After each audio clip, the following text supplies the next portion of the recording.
Hello and welcome to the Path to Peace. This is a channel where we take you through some of the most profound ancient teachings and practices from the spiritual path, psychology, philosophy and even a little bit of physics, while also detailing some real life methods you can use to actually navigate the modern world. I'll be your host James. Thank you for joining me, and more importantly, thank yourselves. Today's lesson is going to be quite simple, quite complicated. It's non-duality. This is one that eluded me for so long because of the mind's grasping and just the nature of its simplicity. So, what is non-duality? In Sanskrit, we call it, I say we, I don't speak Sanskrit, but in Sanskrit it's called Advaita Vedanta. In Buddhism, you might know it as Dzogchen. Dzogchen is how it's pronounced, but it's spelled D-Z-O-C-H-E-N, I think. And in English, it's called not to, or non-dualism. So we really let the side down there when it comes to making a romantic name, but it describes it fairly accurately. So, not to. Now, we hear a lot of things about the subject and object. I'll get into that a little bit. The subject is another fancy word for oneself, and the object being everything outside of one's self, one's skin. And so the whole premise of the teaching is that everything is one. Or we could think about it like everything is one. It may be nothing, but we'll get into that one a bit later. For now, we can think of all is one. So if non-duality is all is one, all is, no subject and object, wonderful, all is good, then a duality is simply, there's some separation there. Some of the barriers may include thinking or any of the passions like anxiety or fear. And we try and sublimate or fantasize about some ideology. So when we're in a non-dual state, we could be called the flow state, or some other sort of term where this is just a single pointed focus into what we're doing. It doesn't feel like anything particularly special because we're not really thinking, we're just doing. So this could be watching a good film, enjoying music, driving, meditation, but anything in the world that you do with a single pointed focus, and for a moment and maybe more moments, eventually leading up to minutes, hours, we're just the being rather than becoming. So a good example of this is I walk to work and it starts raining, and then the mind starts, oh, I'm wet, oh no, it's no good. But if I look at the sky, maybe just for a moment, ooh, beautiful sky, lovely. I had it washing up the other day. I blew a bubble in my hands like this, and I was just looking at the colour the soap makes, like petrol makes on the floor. Nice little multicoloured thing going, oh wow, with a sort of whimsical intrigue of a child, without, and then thought comes in and goes, oh that's nice, this must be non-duality. No, don't think about that, you lost it. So duality is up there. Oh, this would be better if I was eating pizza rather than carrots. Oh, this would be better if this. Oh, I wish I had loads of money. And non-duality is just, this is it, wonderful. Happy with what is. It's easier said than done, I know, but a single pointed focus is a good way to start. Let's put it that way. So, let me see if I can find something to help me illustrate this. I think this will work perfectly fine. So, thoughts and feelings are like a pendulum. I'm going to try and create one with this tote bag here. Now, what happens is when we start thinking, that's part of non-duality. That's fine. Thinking, feeling, wonderful. It's all good. But because we're trying to achieve non-duality, we go, no, no, no, no, no, you go away, you leave it. And they come back. So if we just leave them where they are, okay, I think that's fine. It's all good. That's part of the non-duality. Thinking happens, thinking's okay, and then it stops. It settles down.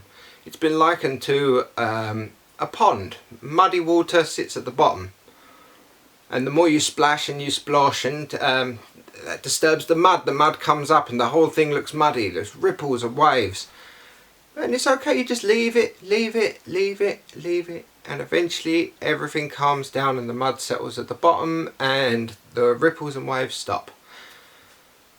So the main barriers are thinking, anxiety, fear, passions, but the best way of actually dealing with this is just to accept them for what they are. It's okay. They're all part of the will to life, which is the body's and the mind, the body-mind's survival mechanism. We have to navigate this crazy universe, and the will to life will go, ooh, I want to make sure I do a good job today so then I can get money and eat. I like the having a shelter or paying rent, and these are all necessary things. So we shouldn't try and push them away, get rid of, oh no, please, I want my non-duality. We just accept them for what they are. So, accepting things as they are. It's somewhat tough, and I'll get into fatalism and this and that as it is later, but for now I've got a couple of quotes that really help me along the way. A couple of quotes to help me come to terms with what actually is, and to start slowing down the mind. This is a teaching of the heart. It's one where we navigate the world not by thinking, but by accepting the peripheral mind to do its job and lead with your heart. But the mind does like to have some control. It likes to grasp at things and concepts. So I'll give it a couple of quotes, and they really did help my mind to let go a little bit and just to, ease my way into this. So the first one is a physics quote. This is excellent. And this is just about space and time cannot be separated. It is what it is. Right? I'll read the quote. In the context of special relativity, time cannot be separated from the three dimensions of space, because the observed rate at which time passes for an object depends on the object's velocity relative to the observer. I know, if you got anything out of that, good for you, because I found that incredibly difficult to manage. But the next quote I've got is from my man Shinryu Suzuki. Shinryu Suzuki says, and this is in regards to meditation and Zazen practice, but like I say, this can be applied to everyday life. Moment after moment, each one of us repeats this activity, breathing. Here there is no idea of time or space. Time and space are one. You may say, I must do something this afternoon. We do things one after the other. That is all. There is no such time as this afternoon, or 1 o'clock or 2 o'clock. At 1 o'clock you will eat your lunch. To eat lunch is itself 1 o'clock.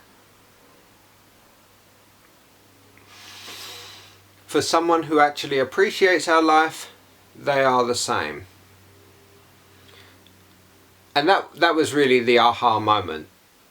At 1 o'clock you will eat your lunch. To eat lunch itself is 1 o'clock. What he's pointing to is that things cannot be any different to how they are.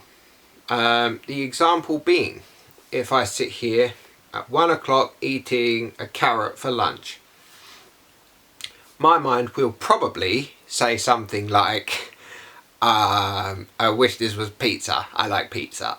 Right? This would be cool if it was cheese pizza. Maybe the temperature in this room's too cold. Maybe it's a bit late for lunch. Should have had it earlier, you know. But it cannot be any different to how it is right now. And accepting that is part of what this is. So as promised, I have some methods. Number one, when the emotions and the passions start to rise, look at them non-judgmentally in the body. This is where emotions start. Somewhere maybe wrath comes, you know, something happens and you want to, you know, and you'll feel maybe an increase in temperature, a tension in the muscles, maybe a pressure behind the forehead. Observe it, don't judge it. Just like the pond, we're not going to be kicking and splashing. It's just, we just observe it happen. Number two, then observe what the mind does. Because the mind will start telling stories, oh, you know, and oh, I wish it wasn't raining today. Oh no, carrots, cheese pizza, you know, whatever the mind might say. It starts here and it starts trying to explain it up here.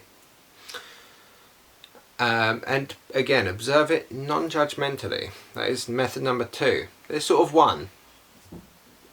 They're not two! Number three. If you're outside, have a look at the sky. It's an ever-changing work of art. It's wonderful. If you're not outside, maybe even if you are, listen to the birds.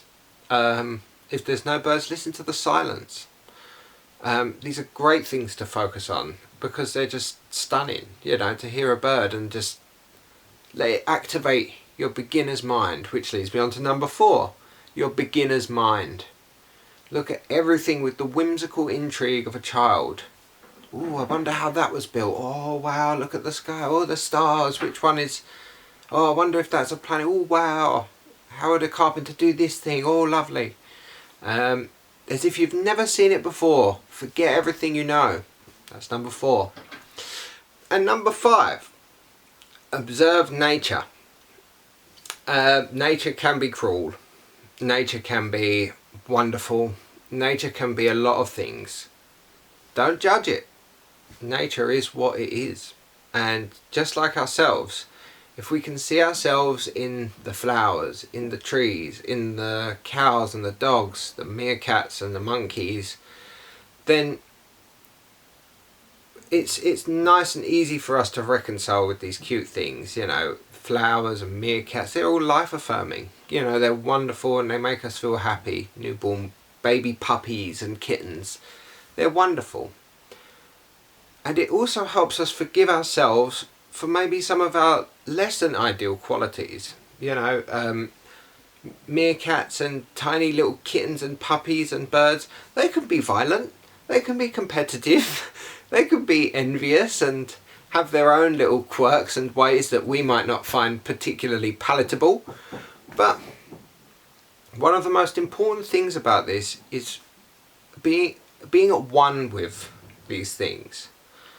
And if we can be at one with the flowers and the birds, then we can be at one with ourselves. And that is the ultimate challenge at the end of it, is accepting ourselves for what we are right now. Thank you for joining me. I hope I've helped clear some of this quite complicated stuff up. Remember, this is open to everyone. There is no exceptions. You can have non-duality. In fact, I would even go as far as to say it's probably your default state of being before the monkey mind comes in and starts giving you its own views and opinions. But I hope some of this helps. Please let me know in the comments below if some of it helps you, or if there's anything else I can help you with regards to questions and stuff. Thank you for joining me. I hope I've helped clear some of this confusion up and brought some clarity to the subject. Cheers, all the best.